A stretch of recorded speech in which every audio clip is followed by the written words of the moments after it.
All right, good afternoon. I want to show you guys a project I've been working on. I'm the founder of an organization called Fields of Compassion, FOC for short. You can check our website out. I believe it's focbaltimore.org. Yeah, .org. I'm under the banner and work for as the co-director of Follow Your Dreams Inc. Both of these organizations are invested into black communities growing their own food for economic purposes and health purposes. You can do your own research of the difference between people and their quality of life when they eat organic things grown locally, especially. So that's just something to think about. So let me walk you through this project. So this is just my backyard. I wanted to do a community garden for the Park Heights community. That's where I live. That's where I'm from. I've lived in Cherry Hill. I've lived in Charles Village. I've lived in a community called Harwood, which is like that Greenmount and 25th area. That's where I did a lot of work with Follow Your Dreams. Unfortunately, the Department of Housing for Baltimore City seems terribly inefficient to me. In January, I applied for licenses for the lots. The woman in charge, just very difficult, and unfortunately, I didn't keep a paper trail of our communication, so I couldn't really go over her head with evidence and show that I'd been trying to get the permits for the lots. But then also, after I finally got in contact with her through someone who works for me, under the Field of Compassion's banner, she was able to get in contact with this woman, and then this woman told us that we needed a letter of support from Park Heights Renaissance. Now, what I'm getting ready to say is not a statement of demonization of Park Heights Renaissance. I really don't know much about what Park Heights Renaissance does for Park Heights, honestly. However, I didn't feel that I needed a letter of support from them if they don't own the lots, to get the licenses and the permits to be able to use vacant lots that have been vacant for years to grow produce for the community. So unfortunately, I did reach out to Park Heights Renaissance. Never heard back from them. Unfortunately, I work 2 jobs, so I'm very busy. So it wasn't really easy for me to keep up with that. So for this year, I have given up on growing or building a community garden just because it's June. A lot of things need to get planted now, at the latest this month. Some things can be planted in August, but harvesting when you're harvesting, you don't want to have to rush and harvest everything, especially depending on the labor force you have to help harvest. So I've just been doing things for my family in my backyard, right? So this is my backyard. It's not a lot of space. If you look, I got a grill, and as you can see, I'm not wealthy. That's a Save-A-Lot bag. Okay, so I'm not wealthy. That's a compost bin. That's going to be really useful for doing this next year. Because compost takes a while. Let's take a look inside. If we look inside, what you'll see is there's dirt, and there's like food scraps. I bought worms from Uncle Jim's worm farm. They're bugs, spiders, of course, if they're bugs. And basically the worms will break that down, so the bugs, and that will be sifted and used as compost fertilizer for vegetation, for food, for their growth. And so that's an organic way of getting that done instead of buying something on the shelf. Though you can buy organic compost, I would recommend creating your own compost bin. It'll be cheaper in the long run, especially if this is an investment you want to make that will last for a while. Okay, So just taking a look at what we have here. Excuse my camera angles. This is just a cell phone. Those are green beans. I started in the house, you know, and I transplanted them. And these are golden green beans. This row here, okay. And the next row is zucchini. Okay, you can see that row there. That's zucchini. And here we have a row of peas. And today, this morning, excuse my handwriting, I wrote that standing up, but that's broccoli. I direct sowed a line of broccoli. Then I directly sowed a line of spinach. And then I directly sowed a line of garlic in this trench here. Alright, and behind there we have a few cucumber plants that unfortunately the birds have been trying to get at the worms, so they knocked down a few, so I only have 3.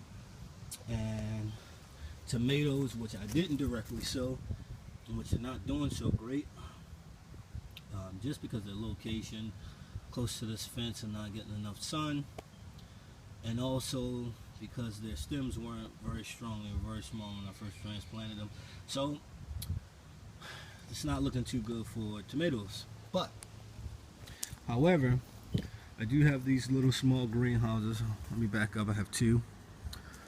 In this one, I have things that, you know, I started in the house. I brought them outside. In here, I actually have tomatoes. And in fact, let me take the opportunity to roll this up and go inside. So give me a minute. Excuse the camera angles.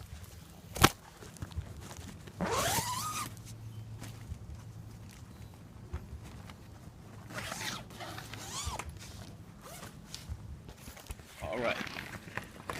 So, if you look, I have a few things growing in here. So as you can see, those are tomatoes that I started germinating at the beginning of this month, June 1st. Okay, I'm gonna wait for these to get bigger and stronger before I transplant these. I have some sweet peppers growing. As you can see, garden beans, those are some of the ones that I transplanted. Peas, I transplanted those. And sometimes what happens is mold grows, such as this, and I had to get rid of those. Then I have some cucumbers that I grew. I transplanted those, and I still have one growing here in the back.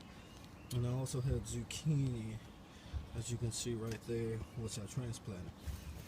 Down here, I have pumpkin, watermelon, scallions, hot peppers, and I had the golden garden beans. And so I transplanted the pumpkin already. I'm waiting for at least one more of the watermelon to come up. You don't have to grow a whole bunch. You do it depending on the space and what you eat. Okay, so I know we're probably not going to eat more than 3 watermelons, so I'm only going to grow 3, or attempt to grow 3. Scallions, you know, you can use those in everyday cooking. So hot peppers, again, everyday cooking, you know, and you know, things like beans and those sort of things that you can store well, whereas a watermelon or a pumpkin, you know, you don't have the space to store big watermelons and pumpkins unless you have some type of industrial size warehouse near your property. So this is pumpkins. Unfortunately, the marker kind of wore off there. Those are 3 pumpkins. I am growing them really close together, mostly because I don't want them to get too large because of storage space, but also to see how close I can grow them together. And so, just to take a step back and again show you what's going on. I'm doing this, one, because I have a family of 9, okay, 7 children. And this will help me economically save some money. And I actually didn't spend very much money to get this started. And you can do it with less than what I've done. I've used wood chips for reasons like nutrients, water storage. They hold water, the wood chips. There's a method referred to as back to Eden that goes over the process of how to use the wood chips. I believe the gentleman name who has promoted it and who was a part of a documentary called Back to Eden is Paul Lawrence, if I'm not mistaken. He's on the West Coast, so that's where he did his operation, and he shows, it works well.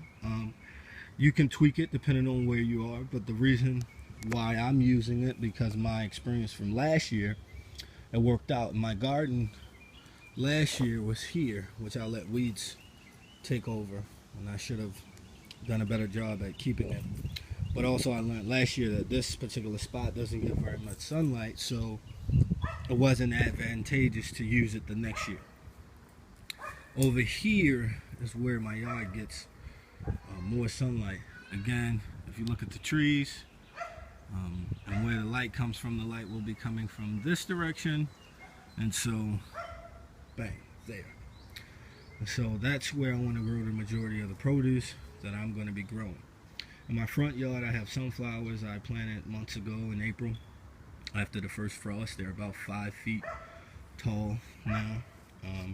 They're going to get about 12 feet, and I'll use them. My daughter loves sunflower seeds. I'll use those for sunflower seeds, and just to bring beneficial bugs to the garden. I have tomatoes growing in the front yard that look a lot better than the ones over there.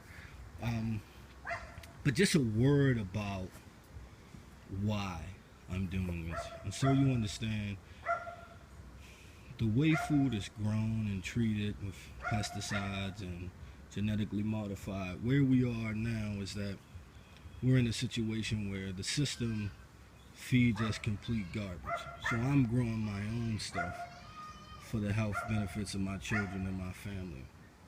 And I'm hoping that anyone who sees this video will take the time to grow their own things for their family, save some money in the long run, because you can grow this stuff, store it, especially things like beans, but a lot of vegetables, as you know, you get them from the market, they're frozen. And if you have a deep freezer and some freezer bags, you can chop it down and freeze it, but then you know it's organic, you know where it came from, you clean it yourself. You don't have to worry about negative health effects from the way food is grown and processed. Economically speaking, again, it's advantageous, especially if you have a large family. Seed packages cost anywhere between $1.39, and some of them are $3.50. There are some things that cost a little bit more because they're special varieties, but generally speaking, my green beans, I think the pack was $3.06, and you get a whole bunch of seeds, and you actually can grow green beans, depending on the variety, a lot closer than this. But this is just because I don't need a bunch of green beans. I know we eat green beans in my family, but not as frequently as maybe others. But it's just something we can have over the summer. Now, what I really wanted to do is I wanted to grow other beans, but unfortunately I couldn't find organic varieties of those beans, and so I couldn't do it. But I have non-GMO potatoes that I may plant if I get a chance to plant them before June is out. I have red and golden potatoes. As you can see, I grew garlic. I have carrots that I might think about growing. I have different types of lettuce and greens, mustard greens, lettuce, spinach, arugula, a whole bunch of things I could grow here, but that's, if I choose to do so. My vision is, I come home from work and I can snip off a few leaves or cut off a head of broccoli and we can make dinner. And no, I'm not a vegetarian. I do eat meat. I think that we should begin to lean more towards a vegetable-based, raw vegetable-based diet. From the research I have done and the research that I've studied from others, who have studied the effects of eating too much cooked meat, especially processed meats, your hot dogs, your hamburgers, sausages, so forth and so on. I've worked in the market. I see the things that come in and how they come in. I actually know how to cut large pieces of meat, and I often save money by buying large pieces of meat and cutting it down myself. That's a skill that almost everyone should learn, in my opinion. Of course, my employers wouldn't like me to say that, but you could save a lot of money by learning how to do certain things yourself.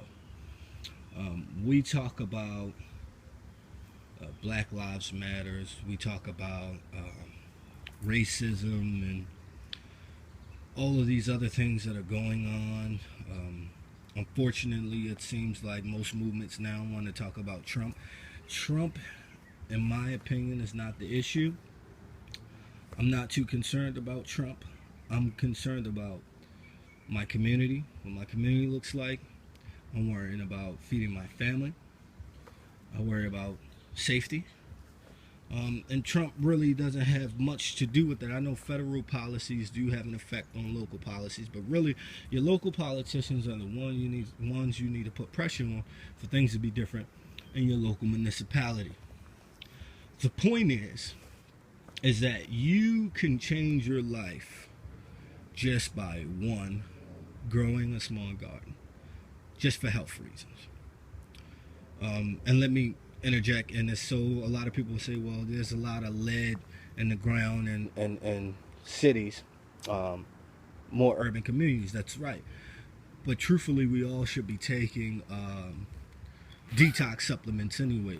So like detoxers that remove metals out of your body, out of your liver. There are places you can Google it, you can go online, you can find some good trustworthy places to find that.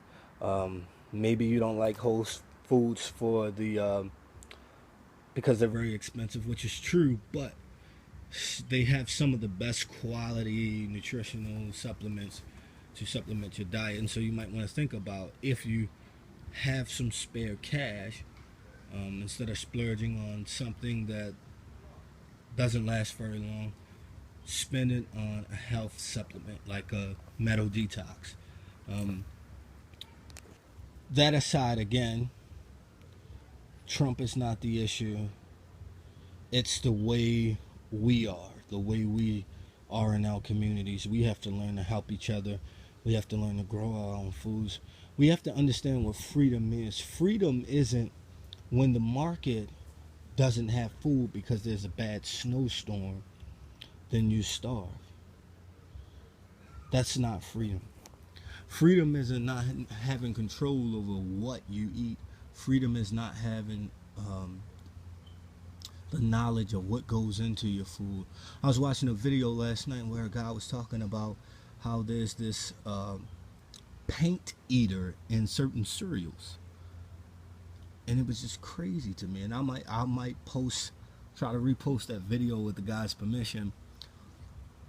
But he shows the cereals he was giving his children, and he happened to look at the ingredients one day, and he's a contractor, so he knew what that ingredient was. And he was kind of distraught. Now, these are the things that we're dealing with, okay? There are institutions who are more interested in making money than doing the right thing, which is making money and doing a good service for others, right? You can make money and not be a criminal. That's the problem we have with the institutions that exist today. And there are institutions that have existed for 50, 70 years, been making cereal or been making growing chickens in these industrialized coops, letting them live on their feces. So you live in their feces, walking around in their feces. So we have to think about these things as we move forward, and as we talk about human rights and liberty and freedom, and not think that some politician that you disagree with is your problem. There are things bigger than who gets elected, though that does matter. I'm not taking away from that. What I'm saying is that we really have to get our priorities straight.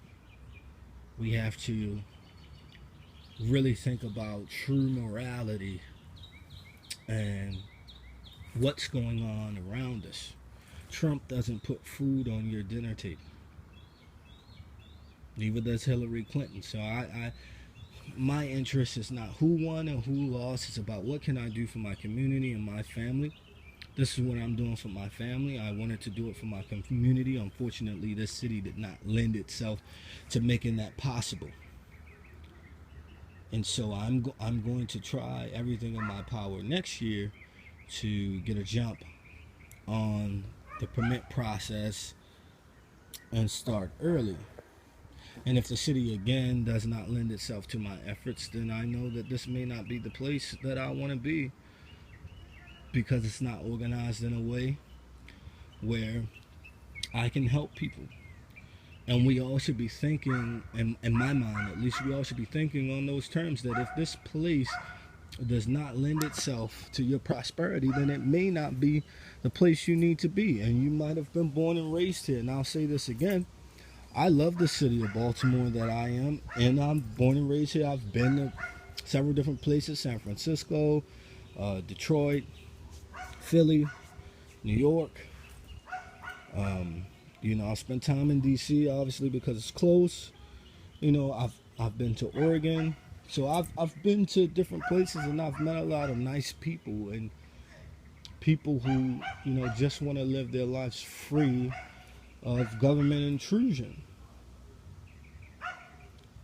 And that's the lifestyle that I'd like to live. And if I can do that and help my community at the same time, then that's what I'll do. Unfortunately, in Baltimore City, this is not the place for that. And I'm not gonna beat up on the city any much longer. But if you lived in this city, you know the amount of vacant homes, you know the amount of empty lots. We could be using those lots to feed people instead of relying on food stamps, right? Because let's just say, Trump cuts the food stamps. Let's just say he does that.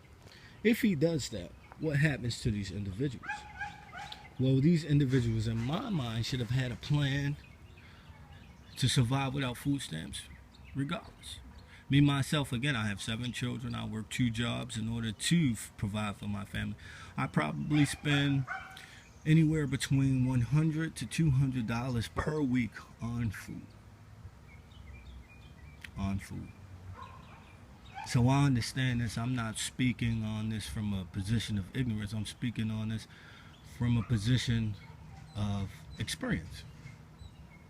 And so I decided to make an investment on growing my own food.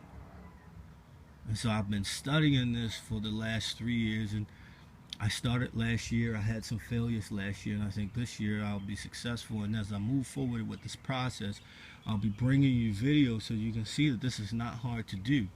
And I'm available to consult with you on how to do it. And I won't ask you for a dime to do it. If that means I have to, communicate with you via email, or via Facebook, or through some other means, or if I have the time to show up where you are to help you plant or start germinating seeds, it's doable. You can grow things in your house. You can grow things in your windowsill. You can grow your own seasons. In fact, I have oregano, cilantro. What else do I have? I have some other things, and I in the future I want to grow those things, dry them myself instead of spending, $2 or $3 in a store to get those things. And those things add up, especially if you're getting them every few weeks. Imagine if you had it dried in big tubs, sitting in your basement, in an area that's not damp. You could save money over a long period of time. And these things don't, especially if they're dried, they don't go bad very quickly. And then also you can ferment vegetables, and that's a whole nother video. But I'd studied fermentation of vegetables, which they can last anywhere between 6 months to a year via natural fermentation. And it's good for your digestive system, which most people, their digestive tract is probably beat up from, the meats we eat, from not detoxing, from alcohol, from drug use. And I'm not beating up on anybody. I like drinks. I do, I have a beer. I like vodka. I like rum. So I'm not here preaching or trying to beat you over the head. I'm trying to encourage you to think about a lifestyle change, and a lifestyle change that you can help other people make in a positive direction. No, I'm not judging you if you smoke marijuana, but what I will say is, cut back on that habit, buy some seeds, grow some stuff, learn how to preserve it, change your life, change your quality of life, increase your health, help someone else, change their quality of life. Okay? We could change this city if we choose to live differently. We choose to do this differently. I don't know if I have anything else to say. I think I've been going on for quite some time, and I know people's patience is not very long. Attention span is very short. I'll show you one last thing and then I'll go. So here I have a bird feeder. This might be more than anybody wants to spend, but it's about $10, and the seeds were, big bag of seeds was about $8. I caught it on sale. But this try to keep the birds from going in, what I'm doing to get worms. So I did that as an investment to keep them out of my produce.